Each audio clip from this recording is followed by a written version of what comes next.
19 जुलाई 2016 को सीरा जोगन अपने बॉयफ्रेंड के घर के लिए रवाना हुई, लेकिन वो कभी घर वापस नहीं पहुंची। आखिर क्या हुआ था सीरा के साथ? तो इस वीडियो में मैं आपको ये बताऊंगा कि सीरा कहाँ गायब हुई, उसके साथ क्या हुआ और वो किस हालत में मिली। तो बने रहिए वीडियो के आखिर तक। सीरा जोगन 11 फरवरी 1996 को पैदा हुई। वो ओहायो के छोटे से शहर डेल्टा में रहती थी और 2014 में एवरग्रीन हाई स्कूल से ग्रेजुएशन हासिल की।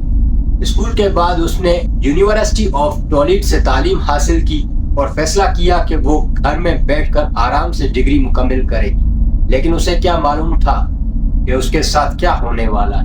19 जुलाई 2016 को सीरा ने अपनी मां को बताया कि वो अपने बॉयफ्रेंड के घर साइकिल पर जाने वाली।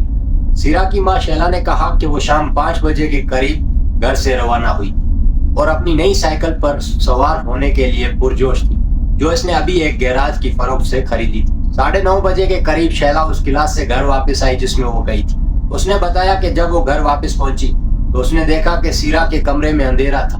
उसने पहले तो कुछ नहीं सोचा, उसके बाद ये सोचा कि शायद वो अभी जोश के पास है। रात 10:30 बजे जोश ने शैला को फोन किया और पूछा कि सीरा घर पर है।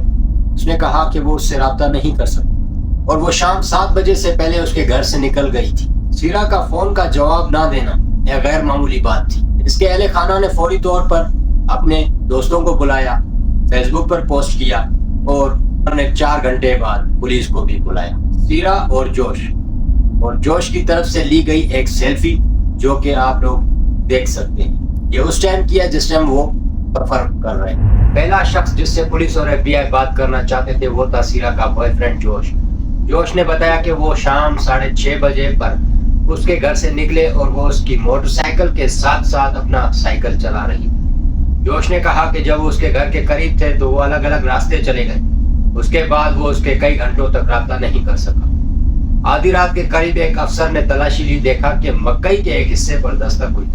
वो अपनी गाड़ी से बाहर निकला और मकई के खेत में चला गया। गैस की जबरदस्त बू आ रही थी और एक छोटा सा फ्यूज बॉक्स मिला। अफसर ने अपनी तलाशी जारी रखी और उसे मर्दों के चश्मे और सीरा की साइकिल मिली। मोटरसाइकिल के हैंडल और सीट पर खून लगा था। सीरा की सब्ज जुराब और नारंगी कलर का स्क्रू ड्राइवर भी मिला जिस पर खून लगा था। ये अशिया उसके घर से 1.5 मील दूर मिली थी। पुलिस को अब यकीन था कि सीरा को अगवा किया गया।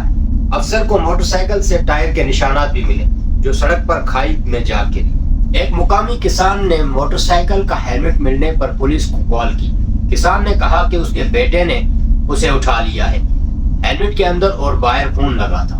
पुलिस को मालूम था कि जोश सीरा के साथ अपनी मोटरसाइकिल पर सवार था। वो इसके घर गए और उसने उन्हें उसके घर, ट्रक और मोटरसाइकिल और कपड़ों की तलाशी लेने की इजाजत दे दी। इन्हें खूनी गिलाफ मिले, लेकिन ये शिकार किए हुए जानवरों का खून था। जोश को एक मुश्तबा के तौर पर क्लियर कर दिया गया था और कहा कि कभी तुम्हें तकलीफ नहीं पहुंचाएंगे। उसने किसी दिन सीरा से शादी करने का इरादा किया। उसने कहा कि वो नाराज है, लेकिन समझ गया कि पुलिस को किसी भी मुमकिन लीड्स और मुश्तबा अफराद को खत्म करना है। तफ्तीश के तकरीबन 16 घंटे बाद जोश ने पुलिस को बताया कि उसने जाय वकूफ के करीब एक मुश्तबा बड़ी सफेद वैन देखी। उसने कहा कि ये सुस्त हो जाएगा, लेकिन जब उसने इसकी पैरवी की तो उसकी रफ्तार तेज हो गई। जोश पुलिस को जजुई लाइसेंस प्लेट नंबर देने में कामयाब रहा। ये एक औरत के पास वापस आया जिसने कहा कि इसे लगता है कि कोई इसे सड़क से हटाने की कोशिश कर रहा है। वैन की तलाशी ली गई और पुलिस ने खून के किसी भी निशान के तलाशी के लिए ब्लू स्टार का इस्तेमाल किया। वैन और औरत को बिल आखिर क्लियर कर दिया गया और वो इसमें शामिल नहीं थी। अब कुछ दिन गुजर चुके थे और पुलिस के पास कोई जवाब न था।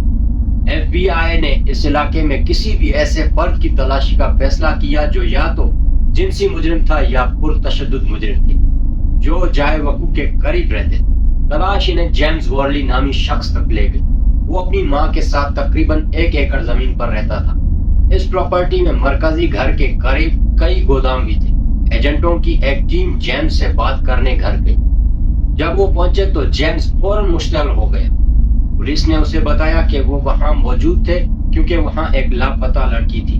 जेम्स ने कहा कि मैं यहाँ लड़कियों को मारने से बाहर नहीं हूँ। इसने इन्हें जायदाद की तलाशी देने पर इत्तेफाक किया। एक गोदाम में जेम्स की एक वर्कशॉप थी जहाँ वो मोटरसाइकिलें ठीक करता था। اور انجن کی مرمت کرتا تھا۔ تلاش کے دوران جیمز اپنا منہ بند نہیں رکھ سکا۔ گودام کے ایک سرے پر ایجنٹوں میں سے ایک نے دیکھا کہ ابھی گندگی اٹھائی گئی ہے، گھاس کے کئی بیلیں بھی تھی، اور جب انہیں منتقل کیا گیا تو چکن کی تاروں کے ساتھ لکڑی کا سبز ڈبہ ملا۔ کریٹ کے اندر لنگی تھی اور انڈرویئر کا ایک جوڑا جس میں خون لگا تھا۔ جیمز کو پوچھ گچھ کے لیے تھانے لے جایا گیا، جبکہ پولیس نے جائیداد کی تلاشی جاری رکھی۔ سیرا کو کیا ہوا؟ اپنے انٹرویو کے دوران جیمز نے سیرا کو جاننے سے انکار کیا اور کہا کہ اس نے اسے کبھی نہیں دیکھا۔ اس نے پولیس کو بتایا کہ کریٹ میں موجود اشیاء واش پروڈکشن آئیڈیا کے لیے تھی جو وہ بنا رہا تھا۔ گودام کے اندر پولیس کو ایمرجنسی آلات اور کچھ پلائی ووڈ کے نیچے ایک فریزر ملا۔ سیرا فریزر میں نہیں ملی، لیکن پولیس کا خیال تھا کہ اسے صاف کر دیا گیا ہے کیونکہ اس سے بلیچ کی بو آ رہی تھی۔ جیمز کے پاس ہر چیز کا جواب تھا۔ اس نے پولیس کو بتایا کہ توشک کیمپنگ کے لیے تھا، یہ سب جو تھا۔ تاہم پولیس کا خیال تھا کہ جیمز کے پاس اس گودام کے ہر انچ میں قتل کی کٹ تھی۔ انہیں زپ ٹائی، رسی، سکی ماسک اور ڈک ٹیپ بھی ملا۔ سیرا اس پراپرٹی پر کہیں بھی نہیں ملی۔ بالآخر وہ 22 جولائی کو ایک اتلی قبر میں پائی گئی۔ اسے باندھ دیا گیا تھا، اس کے منہ میں ایک کیک تھا اور ایک بالغ ڈائپر پہنے ہوئے تھا۔ جیمز کے گودام میں پایا جانے والا انڈرویئر اس کا تھا۔ سیرا کی موت کی وجہ دم گھٹنا تھا اور جنسی زیادتی کا کوئی نشان نہیں تھا۔ ورلی پراپرٹی کی گرفتاری اور سزا پر مرکزی گودام جیمز کو اسی دن گرفتار کیا گیا تھا جس دن سیرا کا واقعہ ہوا۔ اس پر اغوا اور قتل کا الزام عائد کیا گیا۔ استغاثہ کا خیال کیا کہ جیمز نے 16 جولائی کو سیرا کو اپنی موٹر سائیکل پر سوار ہوتے دیکھا اور اسے اپنے ہیلمٹ سے مارا۔ اس کی کھوپڑی پر ہیئر لائن فریکچر تھا جس سے ثابت ہوا کہ اسے کسی چیز سے مارا گیا۔ اس کے بعد اس نے اسے کھیت میں باندھ دیا، اپنا ٹرک لینے گھر گیا اور اسے واپس اپنے گھر لے گیا۔ سیرا کا ڈی این اے ہوا کے گدھے پر ملا، انڈرویئر میں اور ڈکیٹ ٹیپ کے ٹکڑے پر پایا گیا۔ اس ٹیپ پر جیمز کا ڈی این اے بھی تھا۔ سیرا پر استعمال ہونے والی ہتھکڑیوں کی ایک چابی بھی تھی۔ جیمز کے پاس اپنی کیچین پر ایک مماثل چابی تھی۔ 27 مارچ 2018 کو جیمز ورلی کو 19 الزامات پر قصوروار پایا گیا جس میں سنگین قتل بھی شامل ہے۔ اسے موت کی سزا سنائی گئی تھی لیکن اس نے اپنی سزا کے خلاف اپیل کرنے کے بعد اسے عارضی طور پر روک دیا گیا تھا۔